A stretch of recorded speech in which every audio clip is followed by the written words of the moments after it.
it's me, Mermaid Thea, and today I've decided to tell you the story about how my AIDA training and my AIDA certificate went bad. So, a few years ago, I have decided to take AIDA certificate for first level for underwater freediving because not that I needed one, because you can freedive wherever you like and how you like, but I decided that I needed this certificate for first level AIDA. AIDA is French system for records, for certificates, for free diving and everything that is connected to free diving. They can give you this certificate, and you have this certificate that you are first level, second level, third level free diver.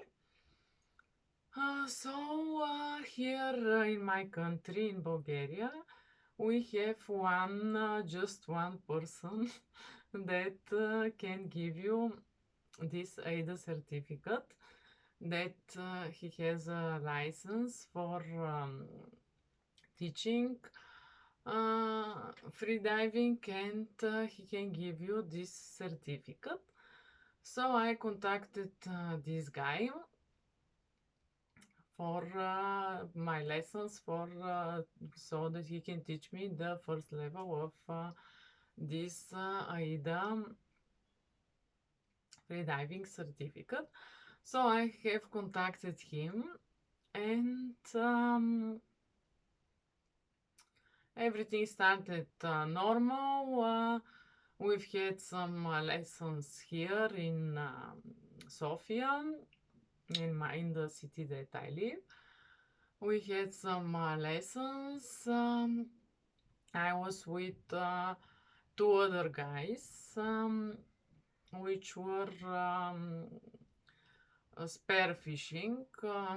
They were they wanted to have this certificate because they were going in Greece to fish there and everything. So I was with these two guys. Then we went to a swimming pool. We were free diving there. We were holding our breaths. We were doing apnea. I lasted near 3 minutes because I was, I was practicing more, and that's why I lasted near 3 minutes apnea, static apnea. We were doing dynamic apnea, static apnea.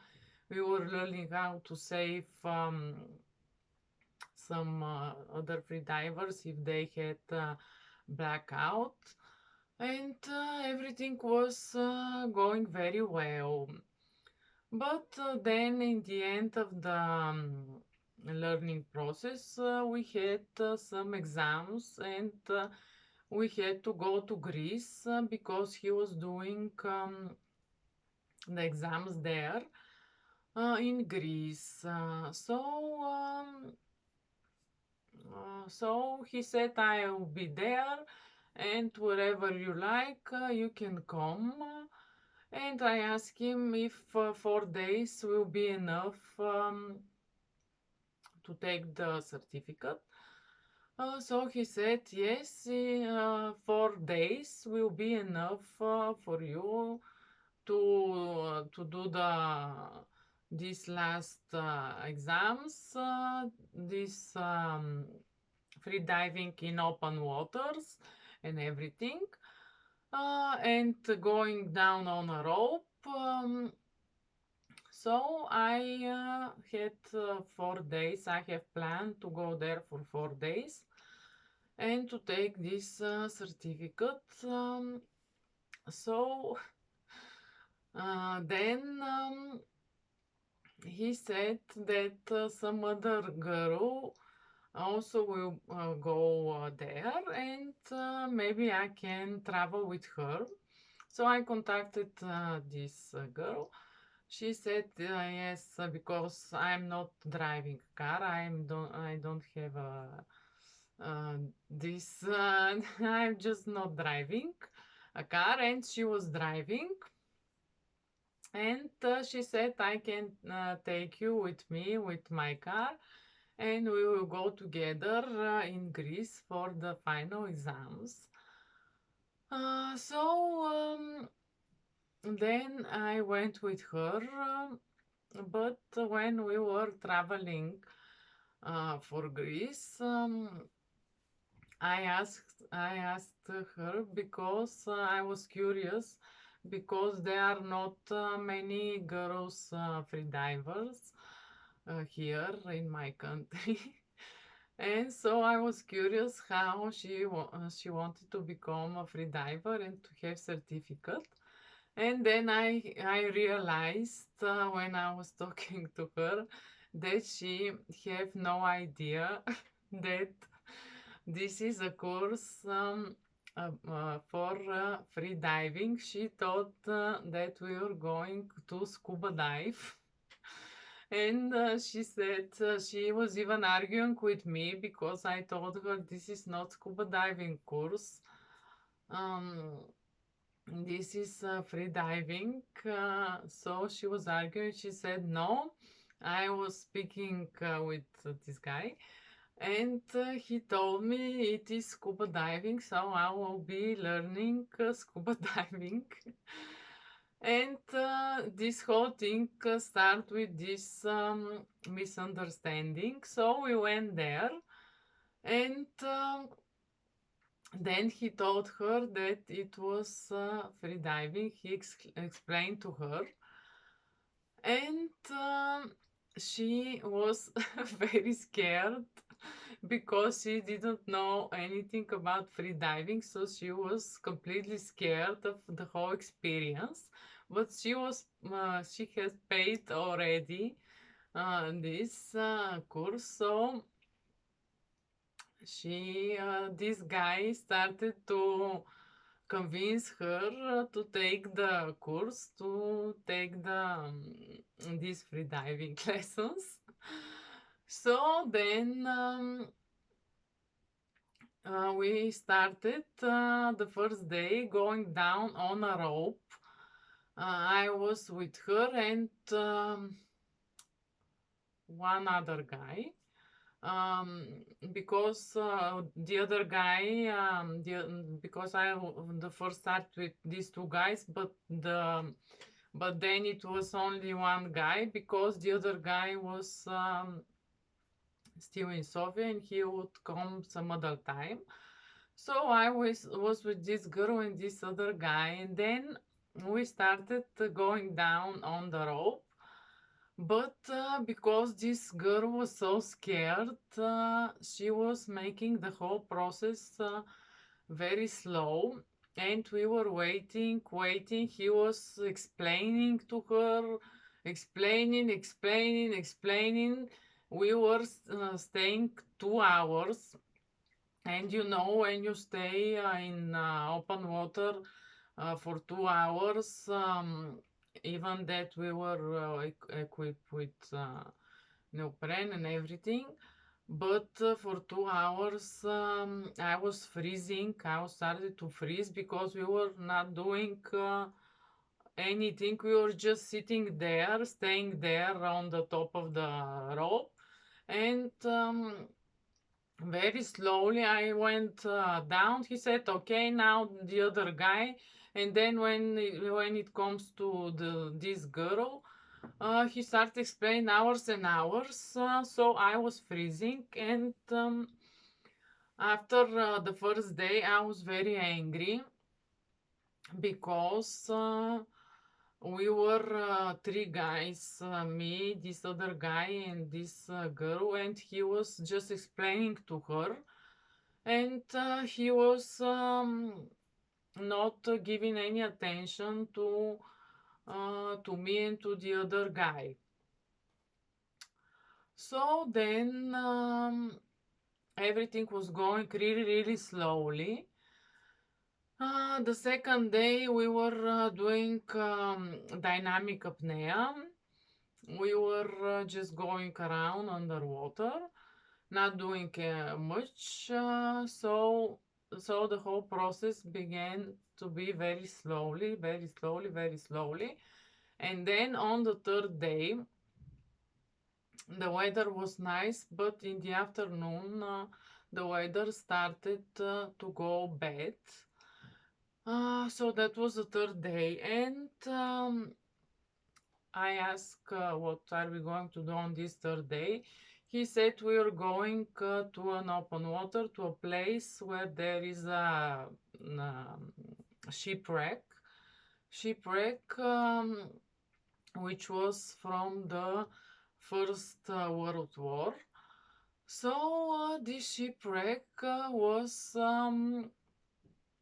the one part of the ship was at 12 meters depth, and the other half was deeper, like 50, 60 meters deep. So we had to make 15 meters to have our certificate. And then when we went to this shipwreck, which was at not so close to the shore. So we were swimming, and again, this scared girl, she was asking, she was taking all the attention from this guy. So when we went to the shipwreck, the weather was nice, but it was starting to get not so good. And he said, fast, fast, let's go and see if you will take the 50 meters. But because I was not going so deep to this moment, I was maybe the deepest I went was 10 meters.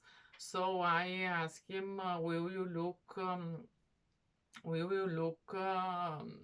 you watch us when we make these meters? And he said, yes, yes. And then he was again only taking his time only for this girl. And he said, no, he didn't say, you go first, you go second, to me and to this guy. But he said, okay, you go free dive and I will watch you. So we were just free diving to some places, and we started to get far from each other because everyone was taking some free dives, some dives. And he was watching, he was looking at us. So I went and I reached this part of the ship that was around 12 meters. And I went there. But when I was going up, I saw that this guy was not looking at me, but he was looking somewhere else. And I said to him, I went to 12 meters, I went to this ship, and he say, I didn't saw you. Okay, so I asked him, please, will you we will look how far am I going, because I want to take this either certificate. And he said, okay, okay. So I went second time, and when I was going up, I was just looking because I didn't see this guy, and suddenly I'm looking behind me, and suddenly I see this guy, which was which was very close to me from behind me, and he was like he scared me because I'm underwater, and suddenly this guy is just behind me. So I don't know what was his idea, but I was scared. And then when I went up, it started to rain because the weather was getting bad, so it started raining.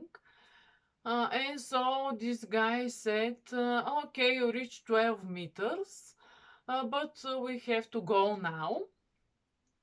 And we went out from the water, and then I asked him, will you give me the certificate, the certificate? He said no, because he said you didn't reach 15 meters, you reach 12 meters, so I can give you a certificate. So I was very angry because I did everything until this point, like tests. I took writing tests, I took apnea, I took the rope, I took static apnea, dynamic apnea, I took this rescuing for other free divers. And he said, I will not give you this certificate. Uh, and then on the next day the weather was bad, so it was not so we were not able to free dive, and then I had to go home because I only took 4 days, and he said it will be enough. But then he became took a longer time for explaining to this girl, which was scared, which was so scared, and he didn't give any attention to me and to this other guy. And then I contacted this other guy and I asked him, did you took the certificate? And he said no, because he didn't give him also the certificate, even that when we were at this shipwreck, he went at 15, 16 meters, so we went more than me, but still he didn't give him the certificate, and he said next summer or wherever, it was September, I think, so it was the end of the season. So he said next summer, when you come next summer, you will take again this test, and I will give you the certificate. So I've decided not to deal with this guy anymore. So now I don't have this AIDA certificate for level 1. And actually, guys, to be honest, I don't really care, because I don't see how this change anything. And because after Greece, after this whole thing, this guy asked me to join Bulgarian free diving team, because they didn't have enough girls, enough females in the team. So I refuse that. I reject his offer, because I don't care about going to some to some I don't know how's the word. So I don't care about going to these things, to these free diving things. I just wanted to make my free diving and to enjoy myself and not to go to these stupid things. And then I asked this guy, can I come to the training to a swimming pool here in Sofia? And he said, no, you can't come with us, with him and some other guy that were better free divers. He said, no, you can't come with us because you are not on our level. you have to go alone, or you can go with someone on your level. So guys, I was out in shock because this swimming pool is a public place and you can decide who will go and who will not go. And you can't tell this to me because this is some idiot things that you're talking about, because I can go wherever I like, and this is a public swimming pool. So I was completely angry with this guy, so I decided not to go again to him, to Greece, and I don't have AIDA certificate. And this is the whole story, guys, about my AIDA certificate went wrong. And thank you guys for watching. I'm sending you kisses. And I will see you very soon. Bye bye, guys.